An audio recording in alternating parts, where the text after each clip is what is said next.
অল্প বয়সে বাবা মা আমাকে বিয়ে দিয়ে দিয়েছে। সংসার কি জিনিস, কিভাবে করতে হয় সেটাই তো বুঝতাম না। তবে একটা জিনিস কি জানেন, মেয়েকে বিয়ে দেন বা নিজে বিয়ে করেন, একটা প্রতিষ্ঠিত ছেলেকে বিয়ে করবেন। কেন বললাম জানেন? কারণ আমার বাবা মা আমাকে একটা বেকার ছেলের হাতে তুলে দিয়েছিল। আর বেকার ছেলেকে বিয়ে করার পর জীবনে অনেক অভিজ্ঞতা অর্জন করেছি। তার ছেলেকে বিয়ে করার পর বুঝেছি জীবনে আসলে শখ আহ্লাদ রাখতে নেই। শখ আহ্লাদ করার জন্যও তো টাকা লাগে, কিন্তু আমার হাজবেন্ড তো বেকার, আমাকে কি দিয়ে শখ আহ্লাদ করাবেন? আপনারা অনেকেই বলবেন তাহলে কেন আপনার বাবা মা জেনে শুনে একটা বেকার ছেলের হাতে তুলে দিল, বা আপনি কেন রাজি হয়ে গেলেন? সাথে যখন আমার বিয়ের কথাবার্তা হয় তখন আমি জানতে পারি যে তার মা নেই। অনেক আগে আল্লাহ তাআলা তার কাছে নিয়ে নিয়েছেন। আর এই কথাটা না আমার একদম কলিজায় গিয়ে লেগেছিল।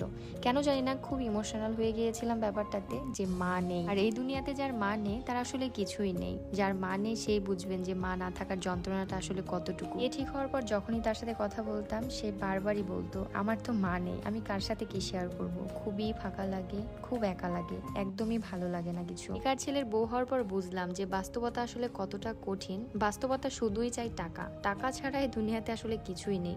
জীবনে যার যত টাকা আছে তার মূল্যায়ন আসলে তত বেশি। এখন আল্লাহর কাছে লাখ লাখ কোটি কোটি শুকরিয়া আদায় করি, আলহামদুলিল্লাহ আপনাদের ভাইয়া কিন্তু এখন আর বেকার নেই। ছোটখাটো একটা জব করে আপনাদের আপুকে সুখে রাখতে পারে, এটাই আলহামদুলিল্লাহ। তখন তো শুধু বকর বকর করলাম, এবার বলি আমি কোথায় এসেছি। আপনাদের ভাইয়া এই রেস্টুরেন্টে ম্যানেজার পদে ছোট্ট একটা জব করতেছে। তো রাতে বললো আসো আজকে আমাদের রেস্টুরেন্টে তুমি ডিনার করো। যদিও আমি আসতে চাচ্ছিলাম না, কারণ তার এই সামান্য বেতনের অনেক কষ্টের টাকা আমি খেয়ে শেষ করে দিব, এই জন্য আমি কোনোভাবে আসতে চাচ্ছিলাম না। বাট আপনাদের ভাই আসলে ছাড়তেই চাচ্ছিল না। আমার কাছে আসলে তার এই কষ্টের টাকা খরচ করতে কেন জানি না খুবই মায়া লাগে। মনে হয় যে থাক, কোনো একটা ভালো কাজে ব্যয় করা যাবে। খেয়ে দিয়ে শেষ করে দিলে তো চলে গেল, বাট এমন কোনো কাজে ব্যয় করব যেটা আমি আসলে দেখতে পারবো যে এটা কষ্টের টাকা দিয়ে করা। রেস্টুরেন্টে আসার পরপরই দেখি এতগুলা খাবার সে নিয়ে আসতেছিল। যদিও তাকে আমি অনেক বকাবকি করেছি যে কোনো একটা অর্ডার করলেই তুমি পারতা, বাট এতগুলা খাবার সত্যি আমি আসলে খেতে পারবো না। এই সবগুলা খাবারই ছিল আমার পছন্দের, সে জানতো। অনেকদিন ধরে ম্যাঙ্গো স্টিকি রাইস খেতে চাচ্ছিলাম তার কাছে, এটাও দেখি যে আসার পর এটা অর্ডার করে ফেলেছে।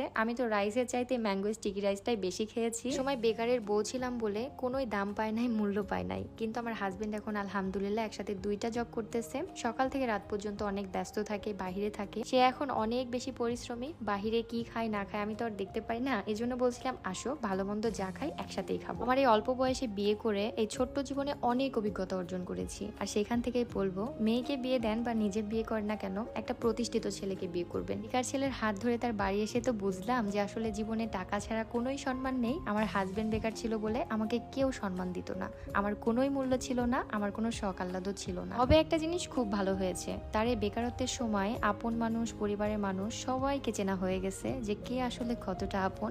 তো যাই হোক, আমরা খাওয়া দাওয়া শেষ করে একটা ভেন্যু দেখতে এসেছিলাম। সামনে আমার মেয়ের 2 বছর পূর্ণ হয়ে যাবে, তো ছোট্টখাট্ট করে একটা ফ্যামিলি প্রোগ্রাম করার ইচ্ছা আছে। তো যাই হোক, আমার আজকের ভিডিও এখানে শেষ করছি, পরবর্তী ভিডিওতে দেখা হয়ে যাবে।